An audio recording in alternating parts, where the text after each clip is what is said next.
Thank you. Hello, everyone. Thank you for having me.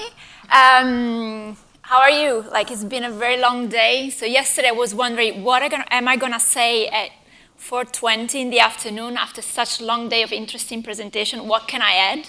Well, actually, I don't think I can really add something, but in 15 minutes, I would like to share with you some points of view on what's happening on measurement. So is there really lack of measurement in the connected TV space? And I was wondering this because I've been working in connected TVs since, I think, 2016, 2017, and we've been saying this since then. So are we really a hopeless community, or have we done something about it? Where this lack of measurement, where is it originated? It's because, if content is king, distribution is King Kong. So that's a sentence that we heard during an ECTA study trip in New York. And it's true, really the change in the game now is coming not only with content, but distributing content on multiple platforms.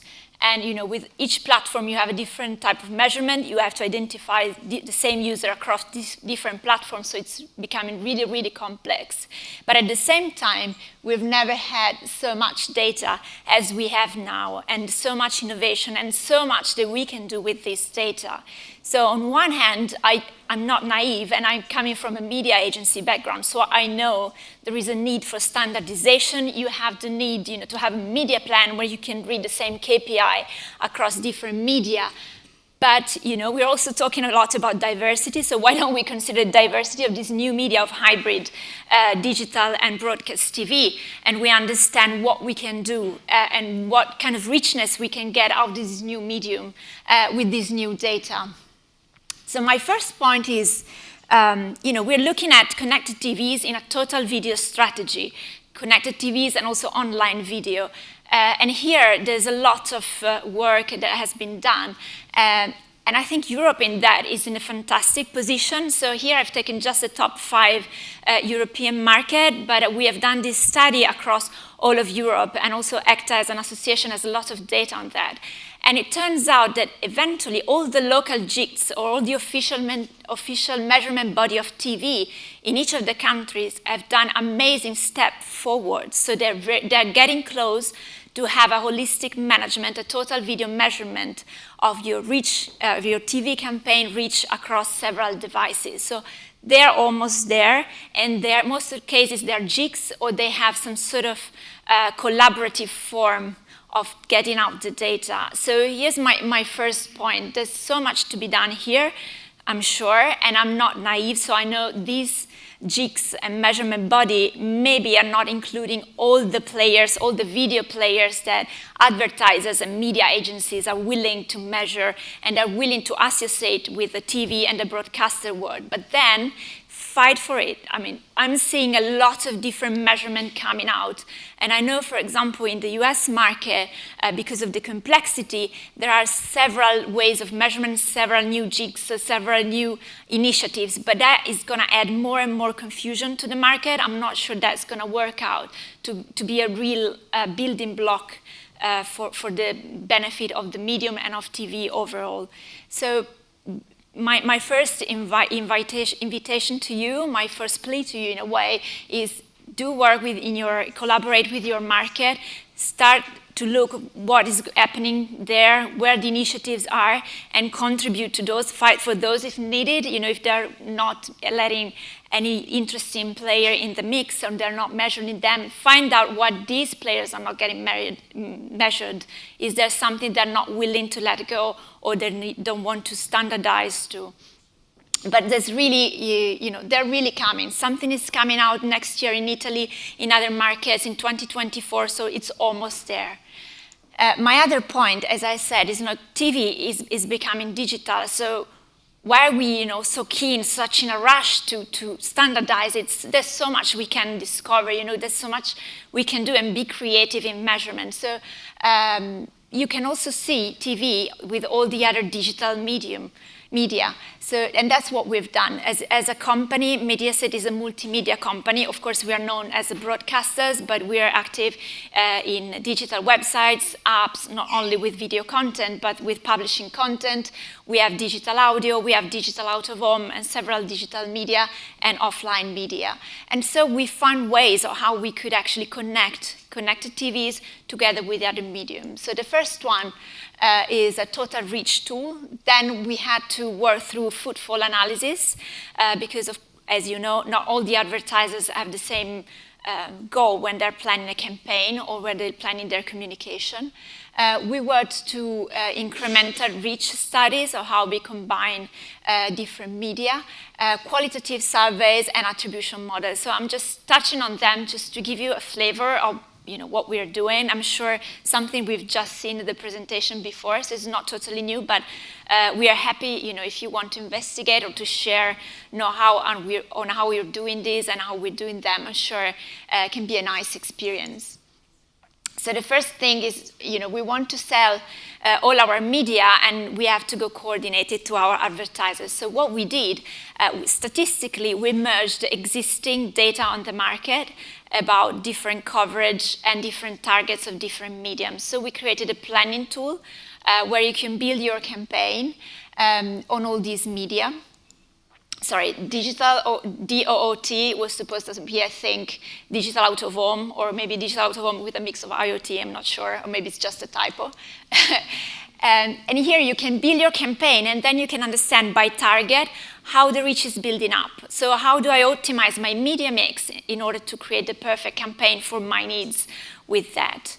Is it perfect? For sure, it's not, but it's a beginning. And by finding out how not it is perfect, where it's failing, we're going to improve it, and we are going to learn together with the market, the agencies, and the advertisers. Then we had, different needs. Not everyone is in that phase, or not all the campaigns are born for awareness, and so they don't need so much reach.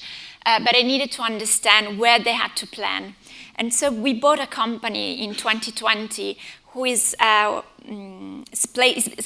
building like a super panel of 8-9 million mobile devices in Italy.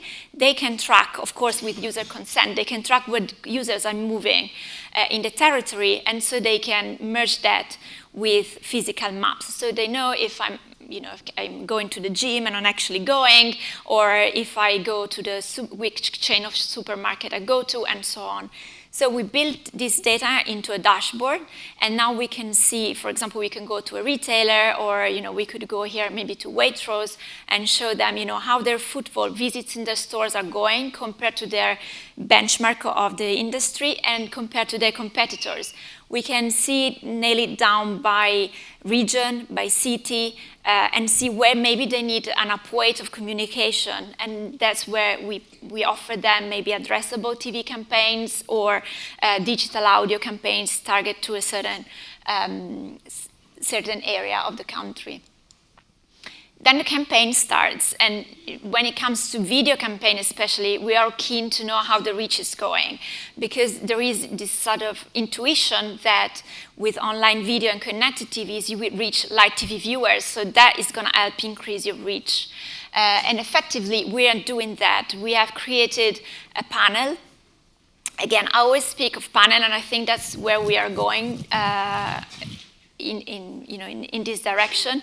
As we become cookieless in the future, we will not probably be able to track interaction by interaction and recognize every user, but we're going to have very big panels, and then we're going to have very powerful artificial intelligence and machine learning modeling, which we already have now, to expand that and read some trends. And so that's what we do now. We have this panel, and we can measure everything that is seen on a connected TV. So we know which users are exposed to the linear campaign on that TV screen and which others have not. So we can plan a connected TV campaigns to create incremental reach.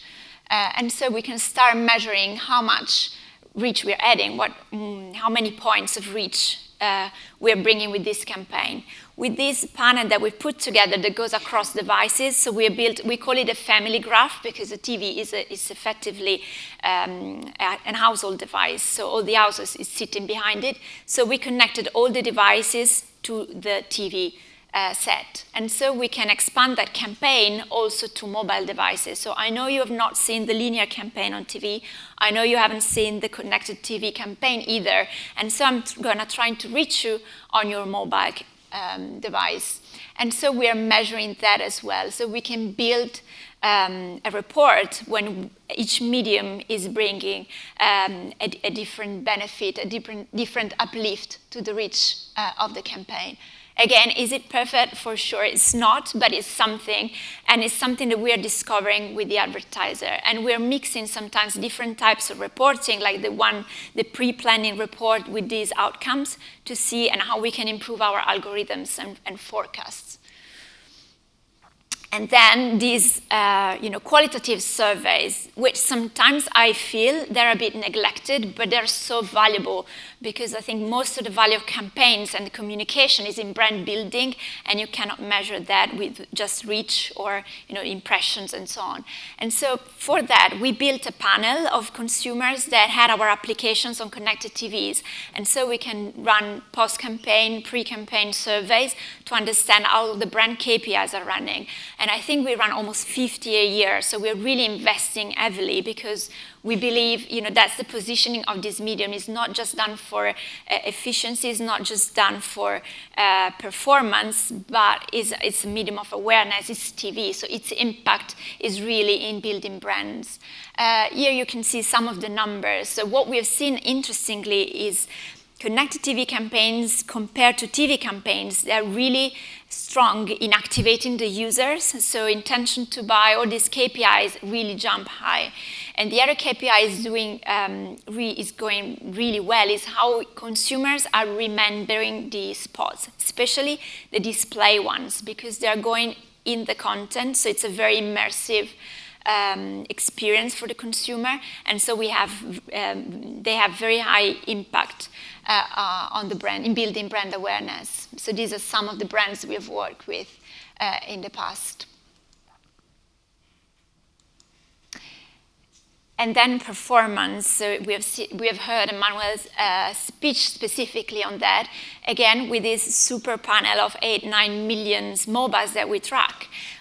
We create two groups. We create the exposed group to the connected TV campaign and the non-exposed group. We make sure they look the same. So they have the same geography, the same age and gender. We collect the same number of data from each of their mobiles, so they look the same from every aspect.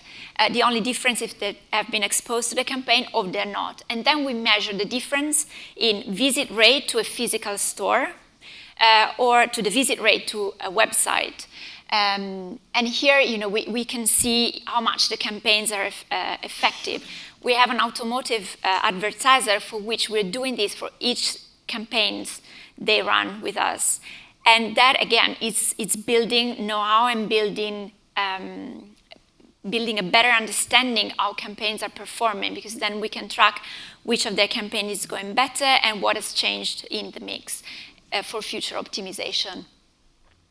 But as I said, connected TV's campaigns are not alone. There's probably very few medium that are alone on a media plan. And so we had to figure out a way to put this together with other medium as well. So we're now running attribution, multi-touch attribution, comparing different medium. So here is an example for a big retailer, DIY retailer, Leroy Merlin. So we did a digital audio and a connected TV campaign for them. So we ran both campaigns, and we saw that really when the two campaigns are overlapped, so the users were exposed to both the addressable TV campaign and the digital audio campaign, we had the maximum uplift. And again, this is interesting because most of the time, and I just shown that, you're looking for just very incremental reach, but sometimes you do need that frequency, and having frequency created on more than one media, it's really powerful. It really drives your campaign up. We've seen this with digital audio. We can run linear and connected TV, linear, connected TV, and digital. So we've done several studies. Are these measurements, again, perfect? I'm sure they're not, and there's room for improvement. We're improving them all the time. But again, they're insightful, and they give us the feeling of what can be done with this data. So really, is there really a lack of measurement? My feeling is that probably there's too much measurement.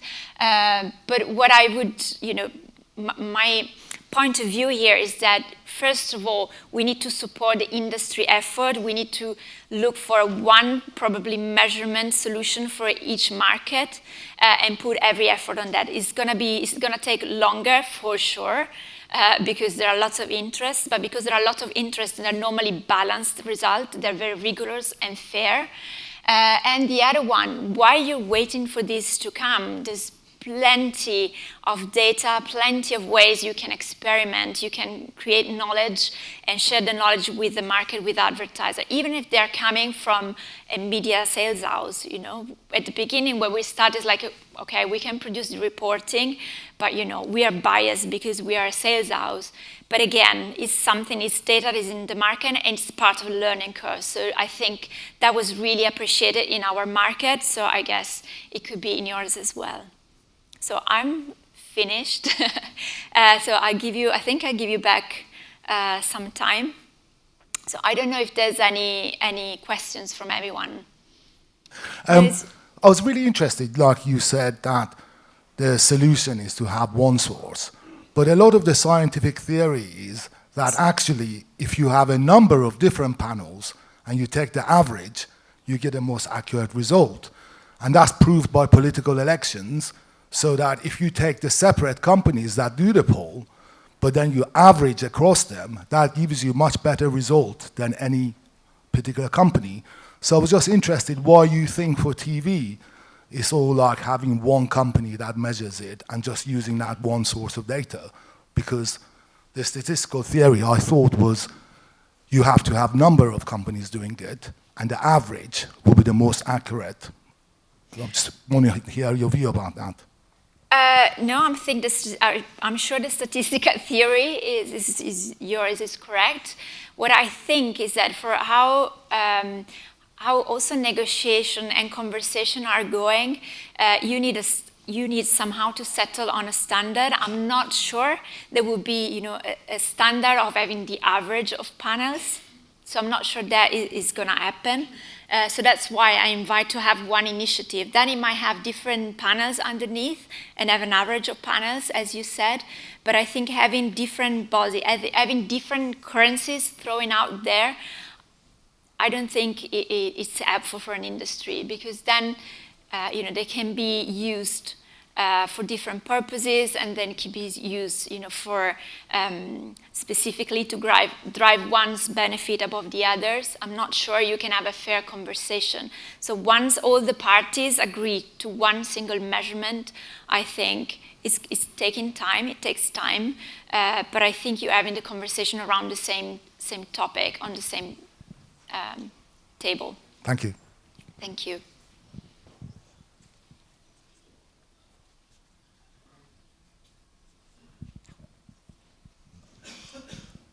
Hi, my name is Peter Onk. I'm curious, I've seen a presentation from you, I think 3 years ago, where you referenced specifically using HBB-TV data. Wouldn't HBB-TV data be sort of the potential data source for a unified source of truth across all European broadcasters? And is that initiative not being worked on?